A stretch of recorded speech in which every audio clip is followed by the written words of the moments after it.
Hello, and welcome to our webinar, Penalties and Goals, Best Practices and Pitfalls for World Cup Host Regions. My name is Zoe Baldwin, and I'm the Vice President for State Programs here at Regional Plan Association, and I'm going to be the moderator for today's discussion. For those of you who are new to RPA, we're the nation's oldest metropolitan research, planning, and advocacy organization, and we've spent the past century working to improve prosperity, infrastructure, sustainability, and quality of life in the New York, New Jersey, Connecticut metropolitan region by researching and preparing long-range plans and advocating for their implementation. But first, just a quick few notes before we get started. Closed captioning is available. If you're on a laptop, you can enable it by selecting the tab at the bottom of your screen. If you're on a phone, it should appear automatically. This webinar is being recorded and will be sent to registrants and will be available on rpa.org. We'll reserve 10 to 15 minutes at the end of this webinar for questions from the audience.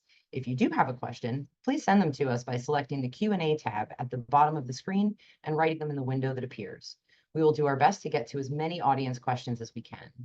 And finally, we'd love to know who's in the audience today, so please feel free to write your name and affiliation in the chat by selecting the chat tab at the bottom of your screen.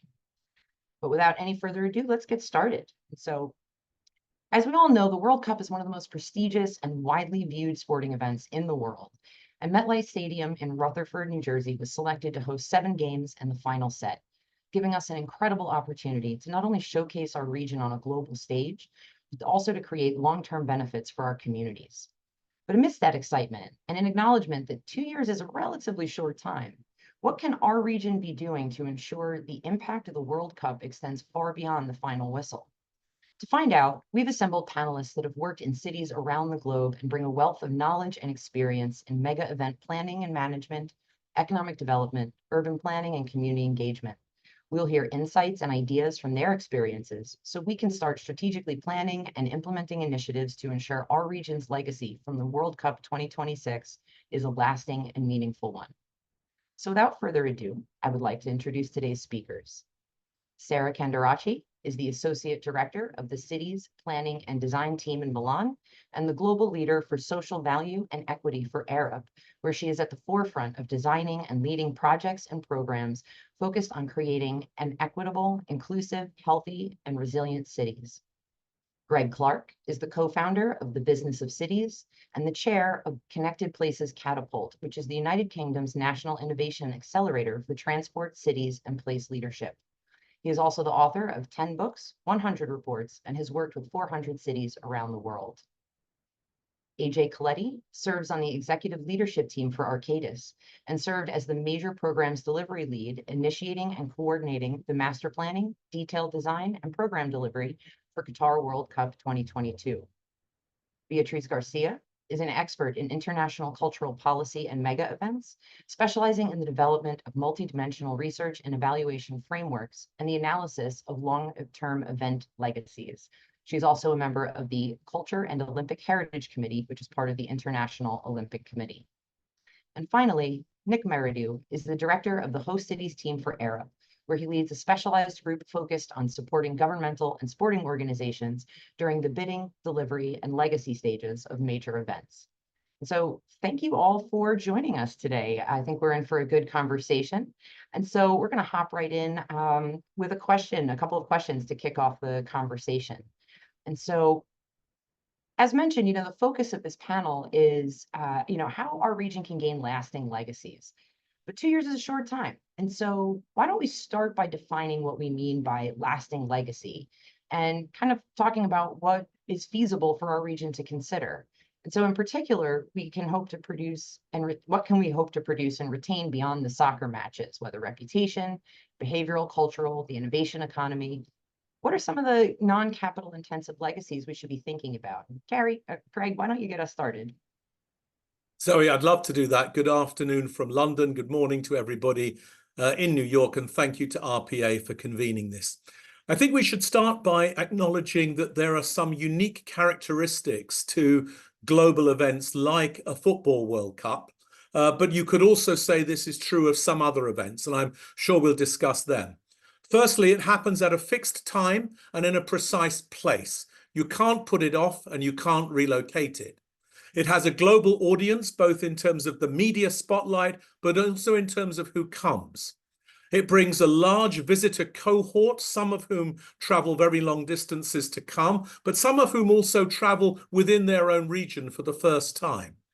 It involves the staging of an elite activity that has certain specific requirements, including, of course, training facilities, medical facilities, and many other things. It uses, of course, facilities, both new facilities where that's appropriate or existing facilities, but it often uses them in a more intensive way, as is also the case with infrastructure. It might create new infrastructure, it might use existing infrastructure, but it will be an unusual loading that occurs during the period. It's also important to say that the hosting of an event like this brings a very large cohort of international journalists into a location. So if you think about the combination of those features, what we can observe is that what we might call a legacy could be to do with an event that is a single site and a single sport, as we're discussing here, or it could be a single sport in multi-sites or multi-sites with multi-sports. But we should always remember that the number of sites involved are not just the places that host the matches, but also the places that host the visitors. So bearing all of that in mind, we've come to think about a legacy as the way in which a global event like this induces some kind of long-term change. And that long-term change could be a long-term boost in visitorship. It could be new forms of investment, both in infrastructure and facilities, or in a wider revitalization process that happens. It could be the global exposure and the identity and the brand, the recognition that the host city gets, something to do with visibility and clarity and alignment. Or it could be some kind of leverage that it achieves around recognition. For example, its capabilities with technology or medicine or science or sport. But what we should say before we talk about a legacy is that the hosting of an event like this, with those kinds of dimensions, brings risks as well as opportunities. And the risks are, of course, that the host region or city is exposed as failing to deliver an effective event or exposing itself in all sorts of ways which may be unhelpful. And I'll talk about that momentarily. But the key thing is, if the opportunities are going to be realized, the legacy has to be deliberate, it has to be planned, it has to be subject to a strategy, and there has to be prioritization within that.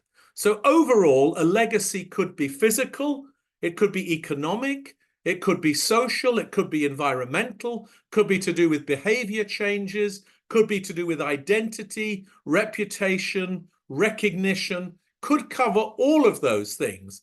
And it's essential for a host team in a city or a region to decide which legacy they want to have and to build a strategy to try and get it. Let's say two more things and then I'll stop. That I would expect the legacy in the New York, New Jersey region to very strongly be about the things that the region is already great on, with an opportunity to expose it. Science, medicine, technology, innovation, digitization, and many more things. We might also hope that there could be a governance legacy, a single transportation system emerging from the fragmented pieces that are there, a kind of virtual governance. But there's also obviously a key risk for the region. The region is well known to have been one of the leading regions in the world in the 20th century.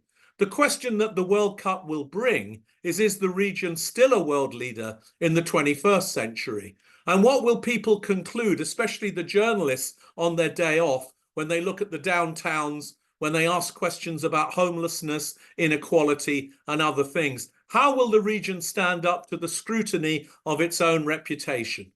All of these things, I think, have to be thought about in crafting a clear legacy strategy. Fascinating. Absolutely. You gave us a lot to think about there. Beatriz, did you have anything you wanted to add there? We talked a little on our prep call. We'd love to hear. Well, it's certainly brilliant to start discussing legacy straight away. And the aspect that, from my point of view, also need to expand from that is what we would consider also the notion of the symbolic legacy, how you change a frame of mind, how you contribute to placemaking. So I'm saying hello. I mean, I'm in Barcelona right now. So this is a city that certainly has had major legacies as a result of hosting the Olympic Games in 1992. And it was completely transformed by that experience. And it did so by putting itself at the very center of the event. I mean, Barcelona became a protagonist alongside the athletes and managed to capture the media attention, steal the show, by even being in the profile, in the shot, on the background of some of the sporting events, not like the diving. Maybe some of you saw the images of divers with Barcelona in the background.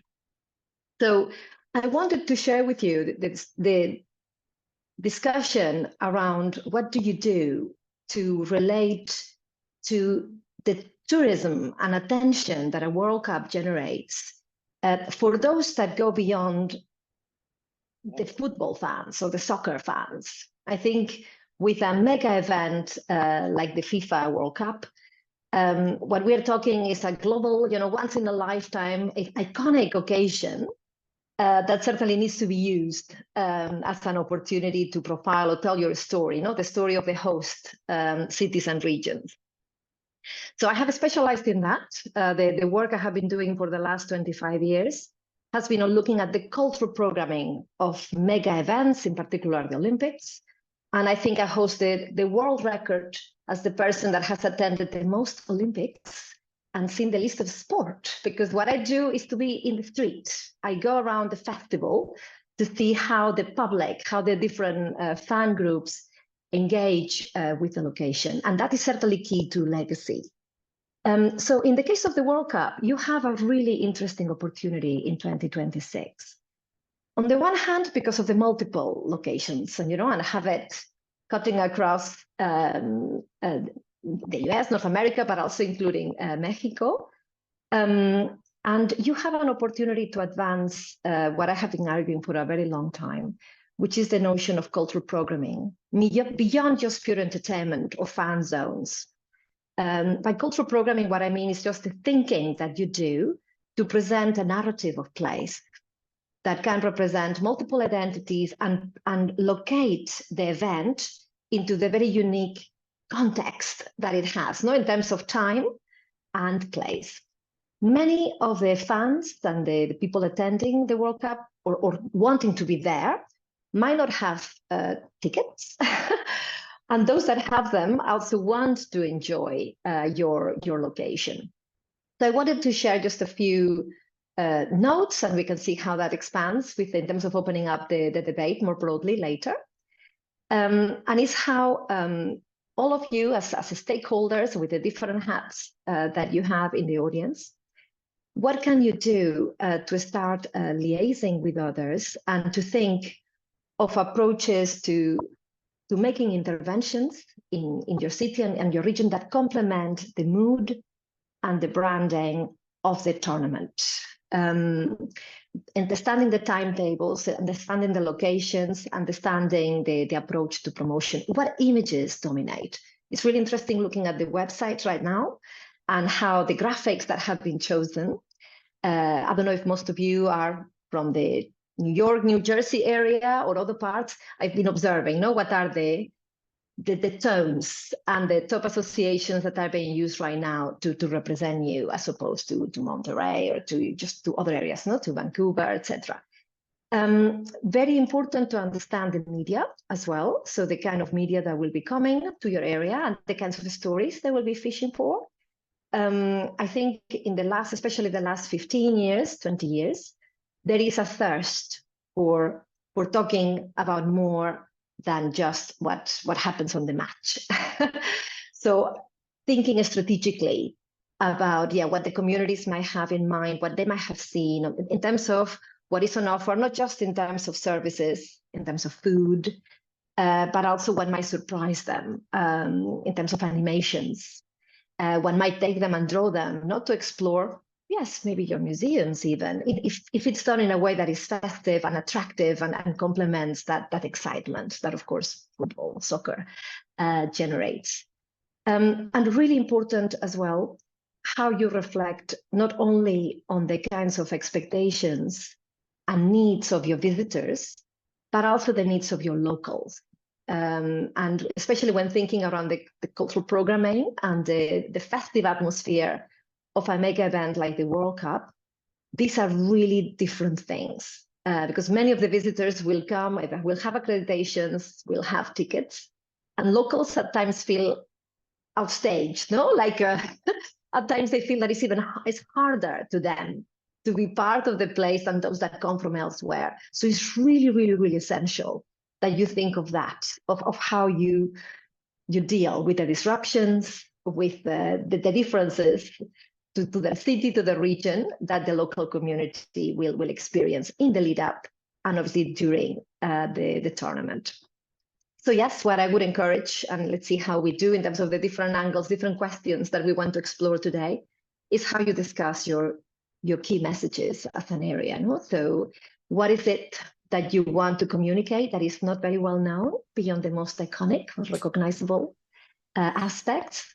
At which point in time you want to do that, and whether you do it through official channels or through the many, many parallel conversations that will happen on social media and certainly on your locations. And yes, ultimately how you link that to that legacy story that will, as Greg mentioned, will combine what is physical, what is in terms of logistics, in terms of infrastructure, but more importantly, again, from my point of view, is about the memories that you generate and yeah, the kinds of stories and narratives that emerge out of that very unique experience. Can I just add something? Just picking up on what Greg and you've just said. I think there is a real opportunity for transformational change, but a FIFA World Cup can't transform everything. So we need a framework to which we got to operate. And I think you can look at it at different levels. I think the first one is the venue. All the venues in the FIFA World Cup for 2026 are existing venues. But I think it's interesting about thinking about how can we activate those venues for longer during the week, for weekends. What can we do around the venues? I think it's then thinking around the neighborhoods that surround those venues. Is how can we engage and think about involving those neighborhoods and what can be achieved in terms of opportunities for the neighborhoods. And then we've got the host cities. So we've got, talking about New York and New Jersey, they have an amazing canvas for which they can put on a number of events, both culturally and sporting, but also, what is the message that they want to give to the rest of the world around their status, their position, and what do they want to achieve around some of their own sustainability goals, for instance, or some of their mobility transport challenges. How can they use this tournament to progress some of that? And then, what is their state? What's their standing nationally in the US and also across Mexico and Canada? What is their standing along the Eastern Seaboard with, we've got Boston, Philadelphia, and also New York. So is there something there? And then picking up on Greg's point earlier around, well, how does it then sort of ripple out and how does it expand across the international stage? And how does New York and New Jersey use this tournament to actually position themselves internationally? So I think there needs to be a framework. And in that framework, you can then actually work within that to look at what are the strategies and what is the transformational opportunities that we've got in the time that we have. Because as Greg said, once the kickoff happens, then that's it. It's not going to change. They're not going to change the kickoff for the tournament in 2026. So we do have that, unremovable date that we have to work to. So, Yes. If I can add to what Nick and Beatriz said, I think, a framework is critical because there is not much time left, but still a lot can be achieved. And I think it's very important to start with the end in mind, meaning that you need to be clear in terms of the type of legacy you want to have across the different cities that are going to host and the countries that are going to host the game and identify, so what is the legacy, socially, cultural, what does it mean, and how can you measure actually the achievement of that legacy? And as part of that is also identify who are the key stakeholders who can contribute, because as Nick said, FIFA cannot do this alone.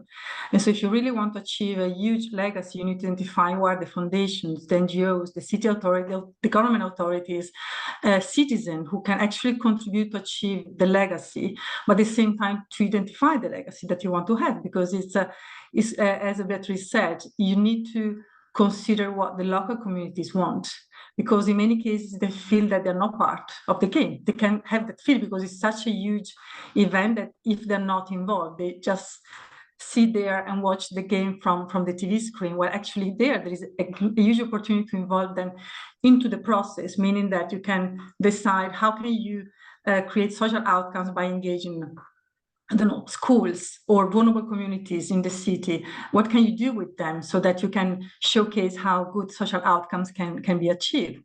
Or how can you support the development of ecotourism, for instance?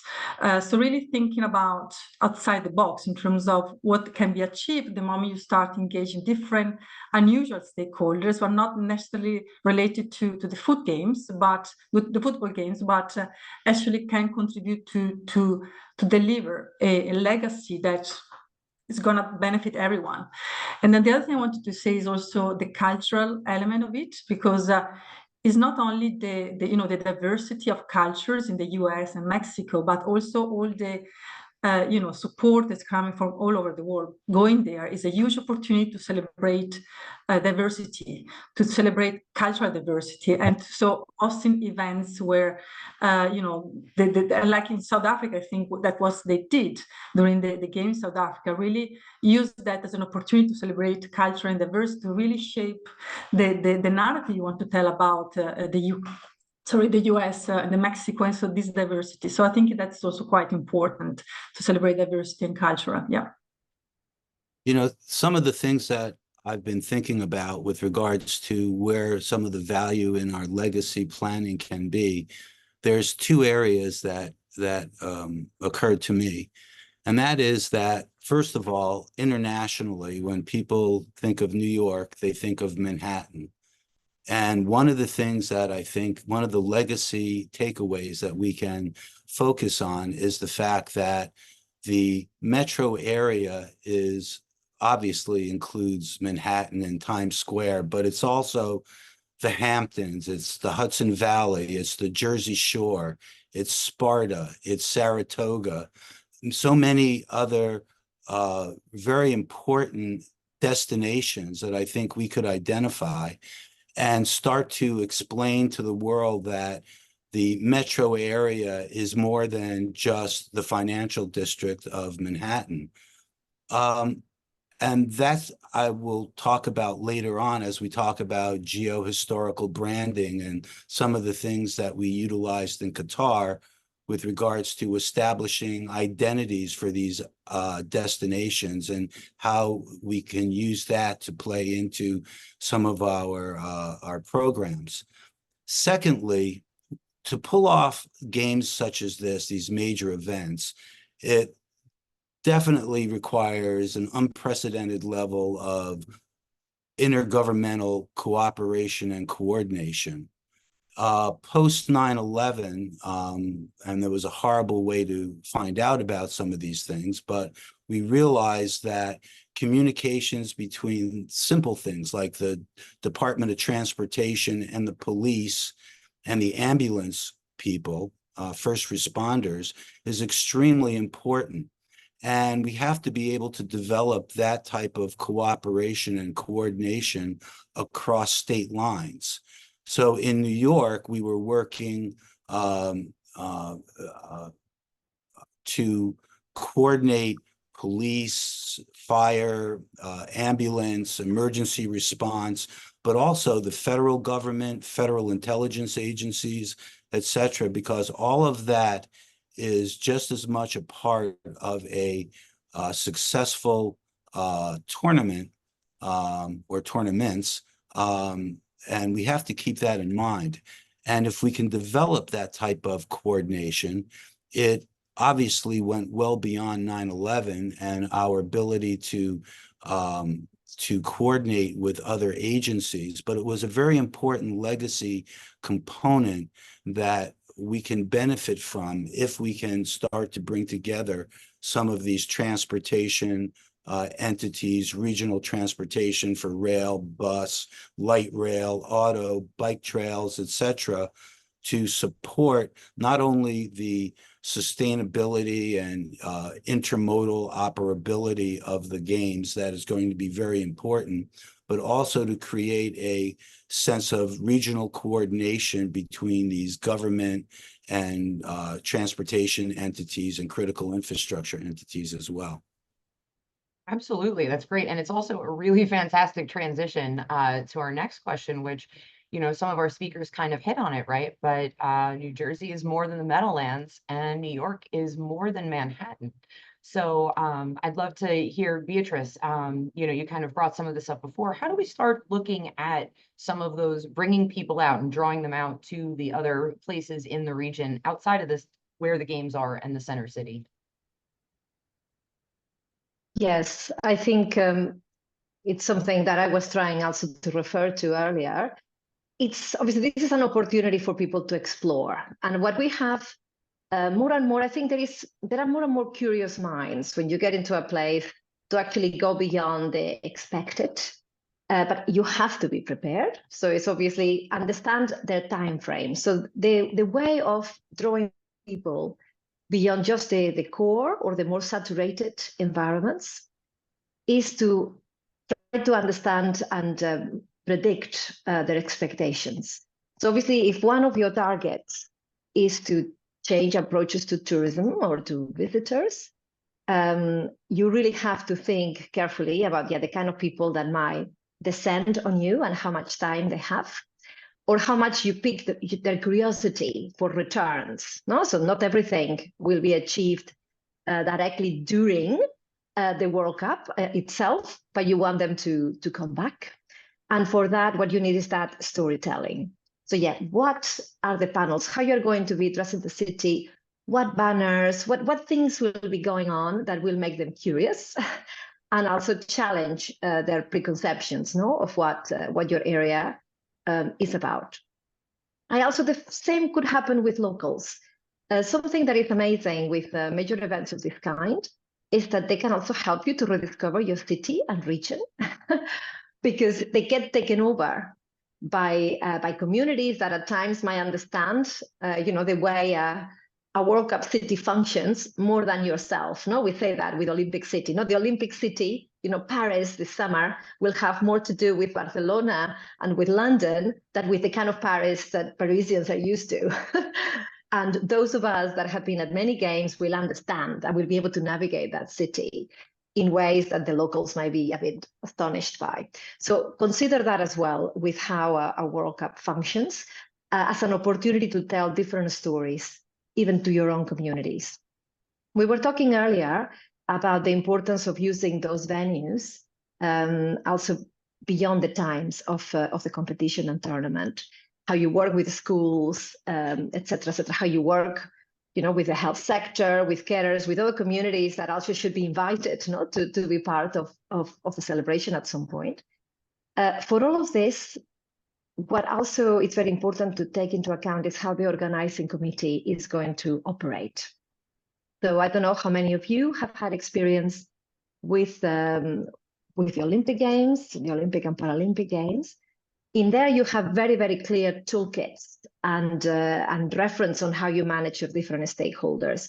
With FIFA and the World Cup, things are slightly different, and the area that has to do with placemaking, the festival and the cultural programming has not been developed as extensively as it has been the case with the Olympic Games, but the demand is growing. I mean, I was, in fact, part of a conversation last year with the host cities international conference, and they were starting to discuss the notion of the sportainment, and just how you need to go beyond the sport and football to discuss, entertainment and leisure more broadly. And so I think there is now more sensitivity or more reception to what you need to do with the street. But you really, I mean, those of you that want to make an impact there, you need to start reaching out to those that are within the organizing committee to understand the pressures they're under. Because one of the challenges you might face is that regardless of the value of the initiatives you have and how aware you are of this need to go and present your broader region, that there might be some barriers, no, because of security concerns, because of certain new regulations. So yes, what are going to be the rules and that the official organizers are being asked to follow that might lead to preventing the use of certain spaces or certain venues in ways that, as we heard before, no, from Sarah and so on, would have been ideal in order to maximize engagement. So yes, the more you understand the actual conditions for hosting process and the time you have to actually make proposals that then would be feasible during the actual tournament. Also recommend you will not be able to resolve everything on time or by 2026. But this is a great opportunity to start conversations because there is a common agenda. There is a time you're going to be in the spotlight. So at least it will be easier to make phone calls and get people to answer and to do joint meetings. And even if you cannot resolve everything on time for 2026, you might be able to start processes that might be ready for the year after, not the very important follow-up years, not 2027, 2028. So think also of that bigger arc beyond the actual World Cup moment. You know, that's a really good point because as we develop fan zones and we focus on particular areas that we want to highlight in the region, because we could have a fan zone potentially at the Jersey Shore. We could have a fan zone at Saratoga. There's different ways that we can promote the games, etc. One of the things that I mentioned earlier was this geo-historical branding. What we did in Qatar was they were developing one of the areas where we were going to put one of the major stadiums was called Lusail, and Lusail was a pearl diving, fishing village historically on the coast. So we developed, you know, a brand and called it, you know, the Lusail experience, and we used fishing nets as part of the signage to sort of make people give it an identity that not only could the fans identify with, but the people who live there identified with. So as we look around, you know, the areas that we're looking at to create fan zones, that's one thing. The other thing is we have to be careful that we have the infrastructure there to support those fan zones, not just the space for the big screens, etc., but do we have the transportation, hotels, security, etc., that needs to go along with each one of these decisions. So as we start to focus in on some of the areas that we might want to highlight, these are some of the considerations that we may want to consider. If I could just add something as well, because I think something we've missed, and we can't forget about it, is this is a bigger tournament that's ever been for FIFA. We don't have 36 teams, we have 48 teams. So we're going to have nations competing at this tournament that have never, ever been at a World Cup. So we have going to have communities in New York, New Jersey, that will be able to relate to their nationality, their team. And it presents a fantastic opportunity to actually expand some of the sense of actually belonging to a nation. These nations are probably never going to have been there for the first time. They'll want to reach out to their communities. It's a huge opportunity to actually celebrate that diversity, that culture across parts of New York that AJ just mentioned, that will never have had an opportunity before. So I do think there's a real upside, as well as the challenges that was obviously going to present. But there could be nations that that we'll really come strong through this tournament, and that's something that we should celebrate. We're a melting. Well, it's a key. Sorry, Sure. just one very quick point. National houses is the one thing that is growing and expanding at the Olympics in an amazing way. So really explore the kind of existing connections that might exist with communities that relate to each of the nations represented. And this can also be completely transformative for your area in terms of We have things the that, UN right that there. grow. We have the United Nations right there in New York. You know, there's, you know, talk about a fan zone. You know, there's some real opportunities there that you bring up. I think that are really great ideas. Absolutely. And so let's, Greg, and then we'll go to the next question after that. Thank you. I just wanted to build on the point that there's 48 nations competing in this tournament, and to try to link it to the points I was making right at the start about I would expect that the legacy for the region is going to be a governance legacy on transit, proof that you can create a single functional transit system out of a fragmented star. I think there will be a legacy around technology, science, medicine. I think there will also be a big legacy here around storytelling and where we go in the future. But if we just pick the one around science and medicine, 48 teams means 48 home bases. It means 48 training camps. It means 48 laboratories that they're using for testing, for rehabilitation, for exercise regimes. It means that the medical systems in Canada, the US and Mexico will be tested for their fitness for purpose for supporting elite sport activities. And I would expect them to do incredibly well, given that these are leading nations in sports science and rehabilitative medicine, regenerative medicine, in drug testing. So I think that there should be somebody seeking to curate a kind of science and medicine legacy here to demonstrate to the world that there's a world-class scientific community that's supporting this elite sports activity. It's a different point from the one Nick is making, but it's also, I think, a function of the fact that you're going to have 48 teams, 48 home bases, 48 medical teams. Very important opportunity for you to build on and to showcase strength. Absolutely. That's a fantastic point. And I think one that's not immediately obvious. And so just in the interest of time, I wanted to keep going to the next question. And so, Sarah, I kind of wanted to ask you to kick us off here to, so sustainability is always top of mind for obviously an event of this size and for the local communities that will be host to all of our visitors. And so given the immense number of people that are going to be attending not only official games, but as well as all of the other events in a variety of locations, how can we help capitalize on that to steward a long-term shift in transportation choices, consumption choices, and overall sustainability?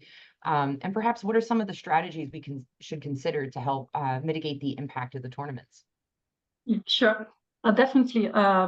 This tournament is a huge opportunity to enhance the sustainability of the host cities and the regions. And when we talk about sustainability, it's always important to consider kind of the three pillars of sustainability. That is the social component, the economic component, and the environmental one. And actually, it's possible to consider, sustainable transport, consumption. Actually, these two areas are quite interesting entry point to tackle the three pillars of the sustainability.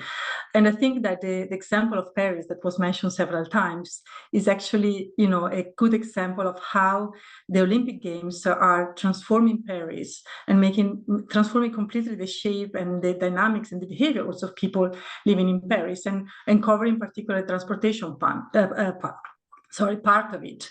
So looking at sustainability, so we need to consider three main things. On one hand, you need to put in place some practices looking at how to encourage eco-friendly transportation consumptions. At the same time, and Paris also is a good example, is how can you reduce the carbon footprints? Because we know that there won't be construction, so how can you retrofit the existing infrastructure so that they become more sustainable? At the same time, it's very important to work and look at the behavior aspects. How can you change the behavior of people so that they adopt more sustainable consumption transportation approaches? So looking at how to put in place some practices for eco-friendly transportation, there are many things actually that can be done, because you need to look at how you can enhance the public transportation infrastructure. You can increase the frequency of buses, of trains, of ferries. At the same time, you need to deploy electric shuttles buses to transport the visitors, the big amount of visitors. So how can you reinforce the existing infrastructure? At the same time, there is a need to implement integrated ticketing system, so that makes easier to use different modes of transport and also they should be also subsidized. So you should provide some incentives and discounted rates for people who has the tickets to go to see the matches, but at the same time also for local communities, because like something that like in Paris is happening is not very fair for people, because they increase the tickets of the transport. So that's not something that should be done. They've done many other things, but I don't think this is a good one. Then another thing that Paris did very well is promoting active mobility. So how can you use this as an opportunity to create an infrastructure for biking? And the investment is very small. Creating infrastructure for bicycles is not a huge investment. And how can you also promote the use of e-bikes or bike sharing systems across the venues, or moving to different parts of the cities? And I think also be good to create pedestrian zones, especially to host the many people coming, where you if the idea to organize also cultural events, how can you create spaces where people feel safe and they can go and they can create this social connection exchange that are so important. At the same time, looking at the consumption practices, actually there is a need, as part of the sustainability strategy, there is a need to aim for a net zero waste event, which means, of course, putting in place infrastructure and services to promote recycling, composting, the reduction as much as possible of single-use plastics, for instance. And to do that, of course, you need to work with many partners. And there is, of course, the need for also education. So it is important that this happens together with a sensibilization campaign about the importance of waste reduction and recycling. And this can create a legacy in the long term on how people behave. And then other things you can do, of course, is reduce the carbon footprints.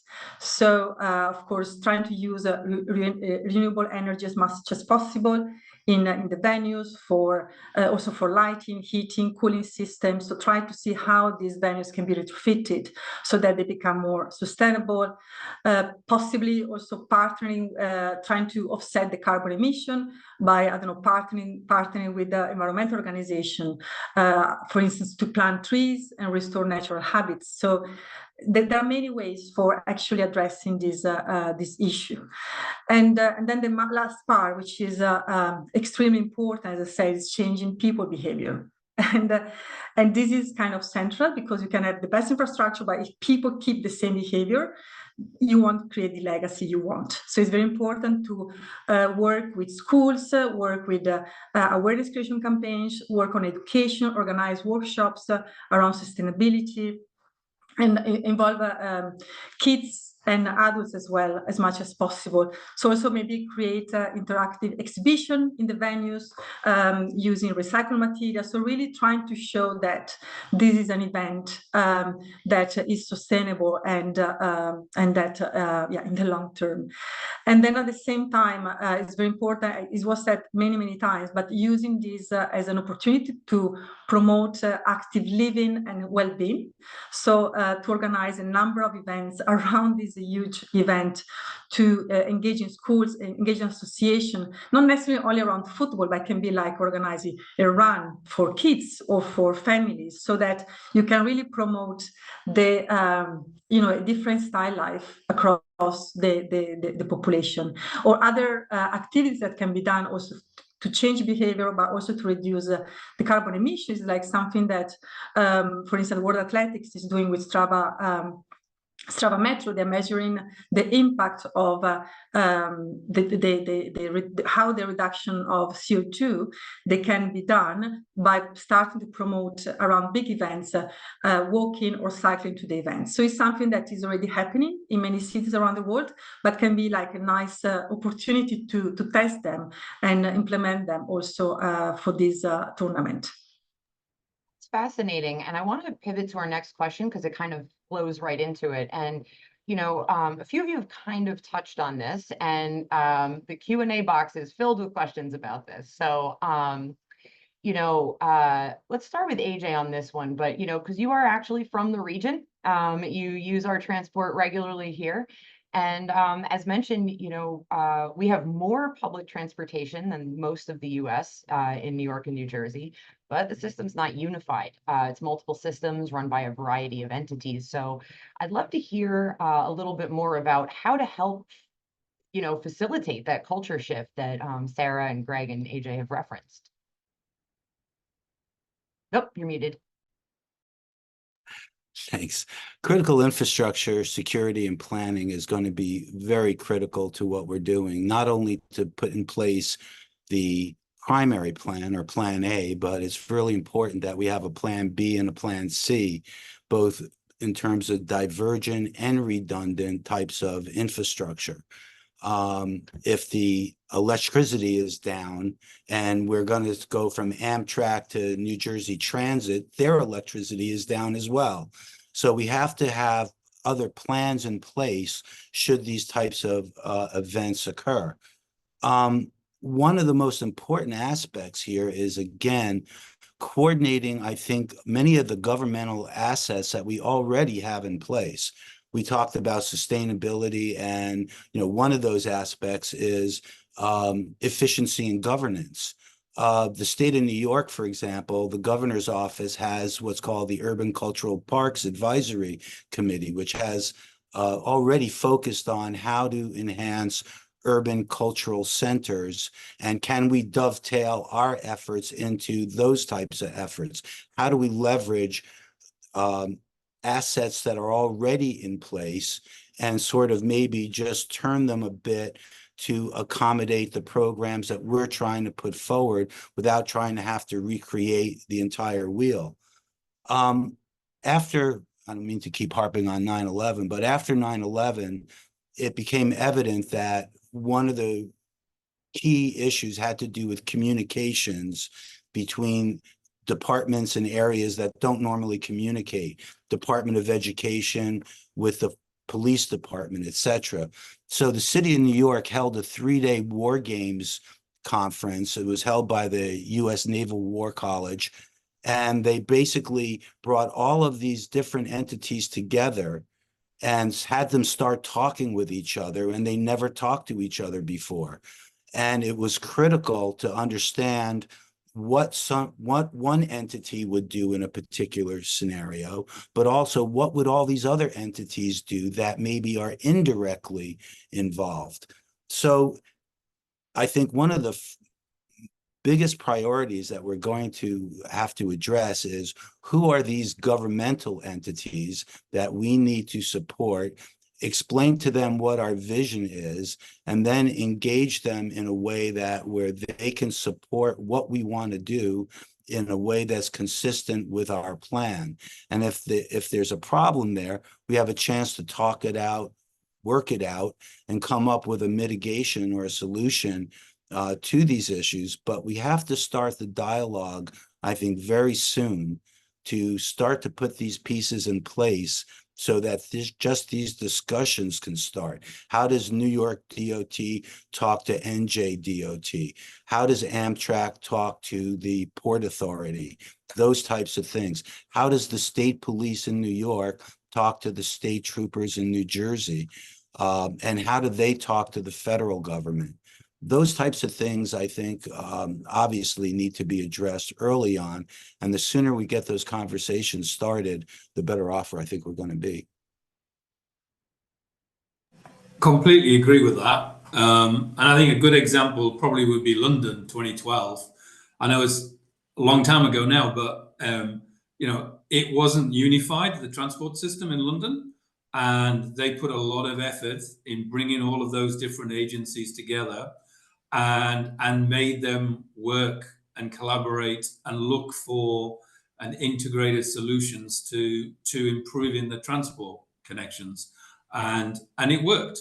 And you know, that is still going today. It's still a unified transport system that London has, and it has improved the transport operations by at least 15% since 2012.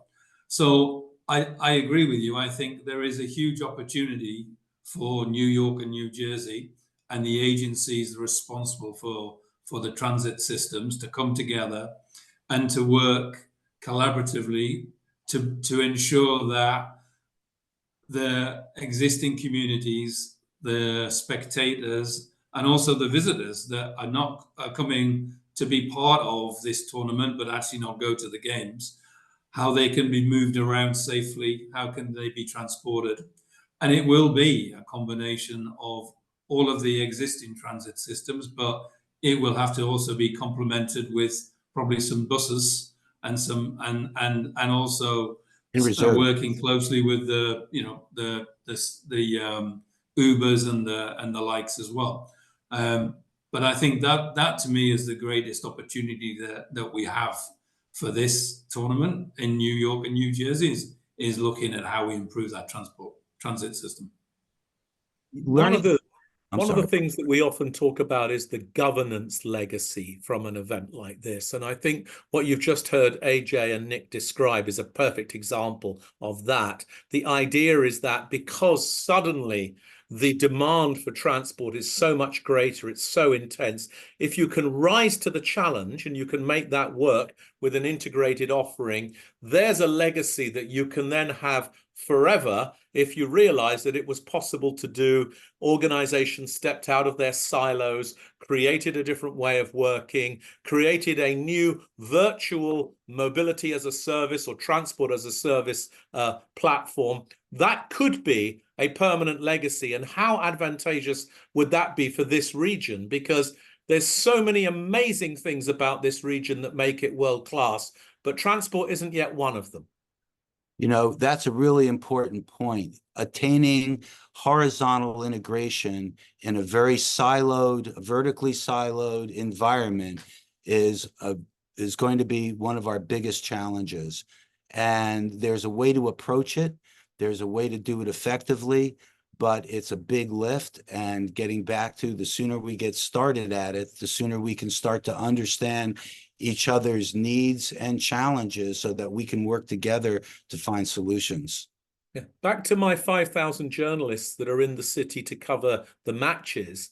What's going to happen if they end up in transit chaos every day? What stories are they going to write in the South China Morning Post, in China Today, in the Times of London, in, you know, all the other newspapers? That's your biggest risk, I think, that there's a transit coordination failure that results in massive frustration for influential visitors who then make that the story of the World Cup in the region.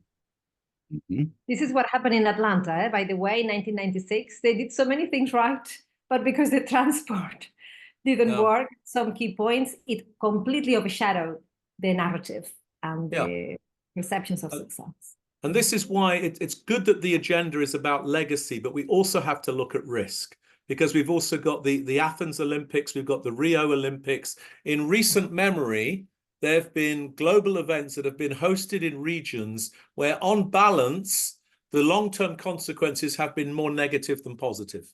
And that's where you have to have what Americans would call a defense strategy, right?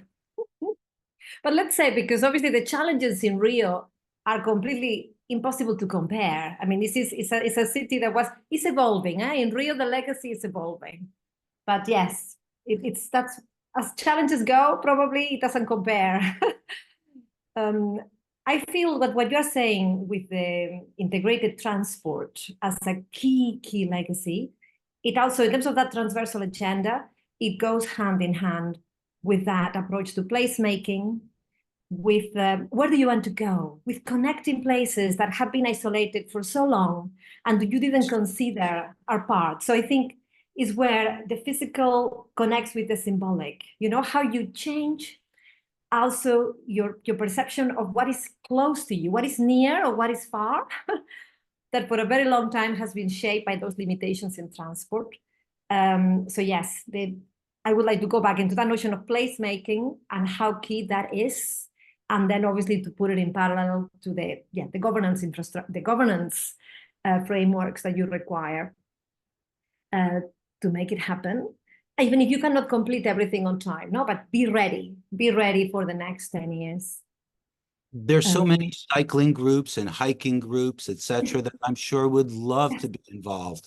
And not just on, obviously the day of the tournaments, but in between, and setting up, cycling events to the Palisades, or cycling events through New York, or walking tours on the skyline, or the Palisades, or wherever. I mean, Hoboken. There's just so many opportunities to bring in even these NGOs and get them involved. And I'm sure that they would be more than thrilled to be part of the program and say that they were part of the 2026 FIFA games or tournaments. Because I think at the end, the key question you need to answer is, what do you want to be remembered for? So what is the legacy? Is that what is which memory do you want to leave to people? And when they in the future they will talk about these games, what is the main thing? And I heard a lot about integrity, connection, cultural diversity. So how can you use these important elements to create a story and to design the different interventions around the story? I think another important element is equity, because that's a big issue across cities in America. So how can we make sure that through this tournament, there is actually an opportunity to enhance equity across cities in the way the transport system is designed or other services are provided? So I think that's an additional element in addition to culture, diversity, and connectivity that I think is important also to pay attention to. No, absolutely. This is fantastic. And so kind of along the same lines, right? Because we're talking about governments partnering with their own other parts of government or with other state governments in terms of New York and New Jersey. But there's also a heavy emphasis on partnering between businesses and other organizations, kind of some of what you were referencing. And so, we definitely do have some members of the host committee on today. And so I would love to hear some of your specific maybe recommendations to the host committee, in terms of those partnerships where maybe you've seen value in your other work. And I do want to flag that we're very close to time, and I do want to end on one last question. So we'll do this and then we'll hop over, but thank you. Well, I just think there is a huge opportunity for bringing in local businesses. And I think that's all about engagement. That's all about communication and engagement, and looking to see how cities, but also other businesses, can support each other around providing opportunities for spectators, but also just for general tour. There will be general tourism in the background of this at the same time. So, and I'm sure there'll be lots of cultural events and lots of other activities going on. And don't forget, right in the middle of this tournament, we've got the 250th anniversary of independence taking place. So there will be lots of other events taking place around that. So I think there's a huge opportunity. I think really businesses and communities need to come together and actually look at how they can actually work to maximize basically, opportunities for businesses, opportunities for jobs, opportunities for volunteers, for NGOs. There's a huge opportunity that we can create, but people need to get together and start talking. And time is against us. That's the challenge. And that's a great opportunity, because not only could we be promoting Dow Chemical and Target and Walmart, but what about Joe's Pizzeria and Peter's, masonry? Let's get some accessibility across the program and across those different levels of wealth and et cetera. And let's give, you know, people that may not normally have a voice or ever get to see their name up on a Supertron, all of a sudden, you know, their name and their business is there, if only for, you know, 3 seconds. It's, you know, this could be, you know, really life-changing for a lot of people and in many different ways. I would like just to add, let's remember, we are still living in the post-COVID times in terms of mega events that come back after the major scare that we had. And there is this whole thirst for people to be able to come together. So for the organizers, how important is to balance, no? The broadcast, the media dimension of the event with how you manage the street, how you get people to actually be able to come in close contact, and how much of a responsibility it is for mega events in coming next to ensure that that is also a central part of the hosting process. Not just what is happening on the stadium and what gets broadcast, but really how you get people really to come together, because there is much need for that, especially on a very screen-dominated world. So, yeah. Zoe, I'd like to make what I think is a really obvious point, which is, given the opportunities we've all been describing, the priorities, but also the risks, who's in charge of the legacy? This is such an obvious question, but a region like this that's hosting this many games, including hosting the final of the World Cup, which will probably be watched by a record 2 to 3 billion people, who is in charge of the legacy? Is it 3 governors and 5 mayors? Is it a committee? Is it a commission? Who's in charge? You need to have a single guiding mind that is pulling together all of these different opportunities and risks, thinking through the priorities and delivering a very dedicated program. There's no such thing as an accidental positive legacy. There's only ones that are done intentionally. So you have to have the point of intention very clear. I think that's such an obvious point, but it hasn't yet been said.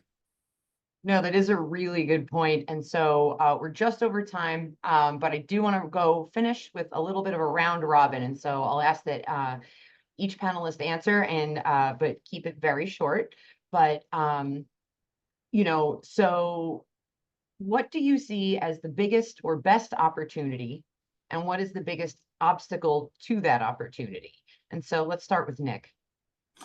Okay, so I think there's tangible and intangible outcomes, and I think for me, you know, it's a once in a generation opportunity to showcase the diversity, the culture, and the energy that New York and New Jersey have to offer the world. I think it's also an opportunity to create employment opportunities for some areas within the city that possibly don't have those opportunities right now, and with working collaboratively around transit and business and tourism, can those jobs actually be long-term jobs? And also, you know, we've got to remember, we're also going to host the final. So as Greg has said, you know, it's probably 4 billion people watching, not 3 billion. It's a huge opportunity. And I think the other one for me is around the transit opportunities, is getting those vertical silos to work together to create a much better integrated transit system. In terms of the obstacles, I think it's 3. I think time, you know, we don't have a huge amount of time. And something we haven't talked about is the business as usual. You know, New York and New Jersey are massive cities that operate on a daily basis, and they have business as usual. And to get them to actually not think about business as usual, but to focus on this tournament and what has to be done, requires a lot of leadership, and also changing probably governance in terms of creating the headspace to allow them to actually think about how they're going to put on this event. And the last one is funding. Is all of this needs some money, and it's just how much money is available and what can be done with that in the time that we have available. So there would be my 3 comments. When is funding not an issue? Very good point. AJ, you were unmuted. Did you want to go next? Sure. To me, some of the really important opportunities, again, are identifying, first of all, what it is that we want to accomplish, and then going to the various entities that will support that delivery, whether it be an NGO or a government entity.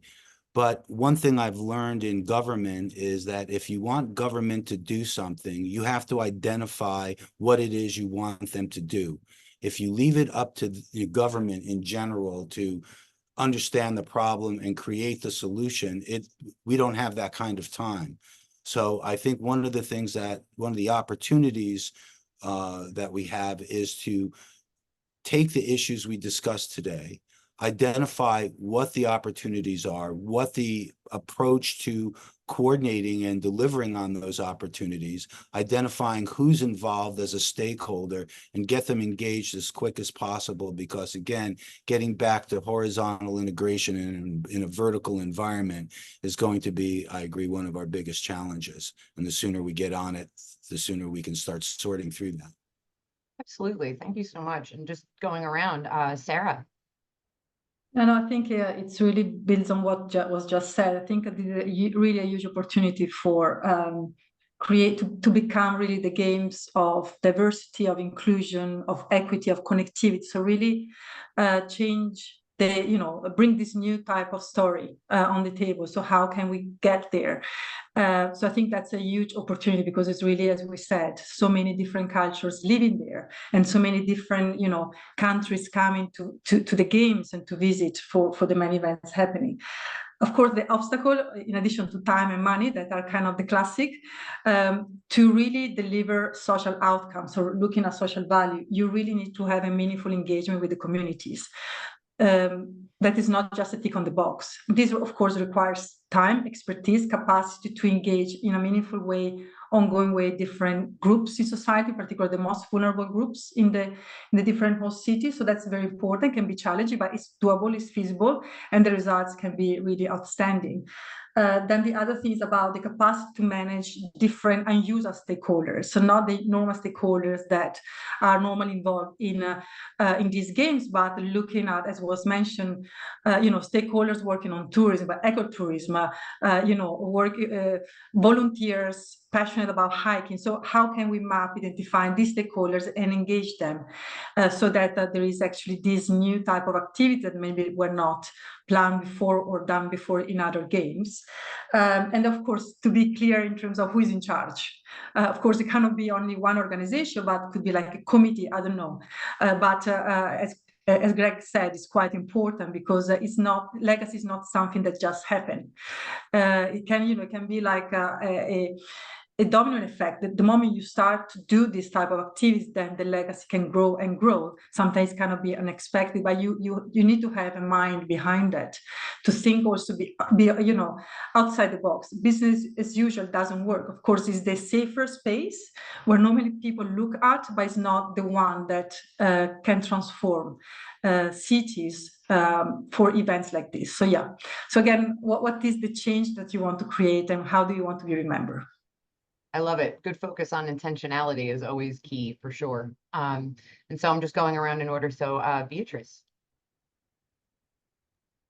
Yeah, so many of the keywords have been said, but while I would add opportunities in terms of placemaking, and we were discussing in terms of expanding what your area is known for, not just for those that come from outside the visitors, but also the local communities. So how you keep developing the connectivity, your own sense of place. In terms of the challenges, I think it has to do again with regulations, frameworks. It's becoming increasingly complex to host a mega event in terms of security, risk management. So it's always important to remember your priorities. What is the event for? If you really have to cut something, what it is, to make sure that you don't end up spending so much time just dealing with the things that actually are less relevant. Let's key. Sarah just mentioned also the other aspect. There is also a growth in the sense of activism, of protest, of questioning the value of these large-scale interventions. So essential to have sensitivity towards the local communities, what they want. Again, what is the event for? How much is it about that international understanding? You know, it's what is it that a World Cup achieves, and how you connect with people. Make sure you don't leave them out, that you don't get them alienated or disappointed just because of the amount of emphasis you need to just get your finances right, and obviously, all the operational challenges. So make sure you protect the time to have those really difficult conversations and consult the different communities, listen, even if you cannot resolve all the problems at once. Absolutely. Thank you so much. And we will end where we started with Greg Clark. Well, thank you. I mean, I like to think of these events as always exposing the very big existential questions about the places that host them. And in one way, you could say it that every region that hosts an event of this kind goes into that event with a key reputational risk. And the question is whether through the hosting of the event, they negate the risk and they prove that something else is true, or they confirm the risk. And so when Germany hosted the World Cup recently, the question is Germany still a friendly place? And France is hosting the Olympics soon. The question is France still open to the world? When South Africa hosted the World Cup, it was, is it safe?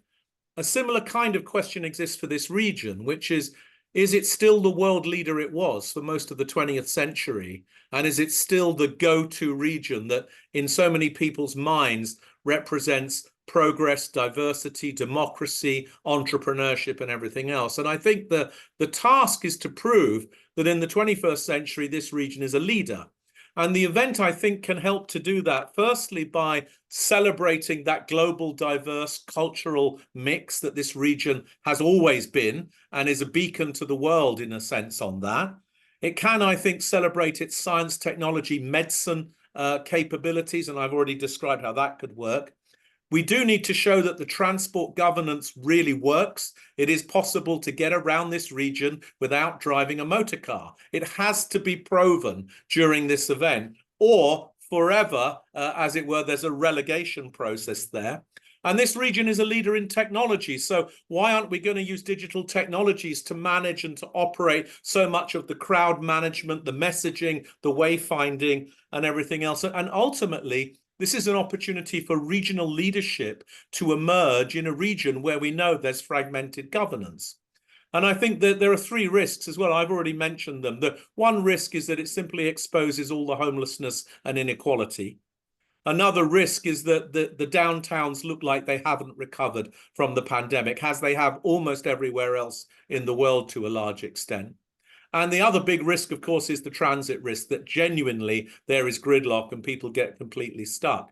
But I like to believe that it's in demonstrating that those risks are addressed, that the region also proves that it is that leader in the 21st century that it was throughout the 20th century. And I think the stakes are as high as that.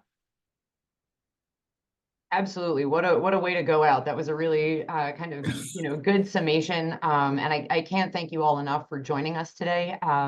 We had a great turnout. We had a lot of people that are working directly on this effort. And we really hope that everyone really absorbed some of these talking points, because there were some really important kind of gems in there. And so again, this video will be sent to participants and will be made available on our website at rpa.org, should you want to go back and reference it. And for those planning to watch, we hope you enjoy the Copa America game being hosted tonight at MetLife Stadium. And we look forward to more conversations as we get closer to the 2026 FIFA World Cup. So thank you so much, our attendees and our speakers, and have a great day. Thank you. Thank you. Thank you. Bye.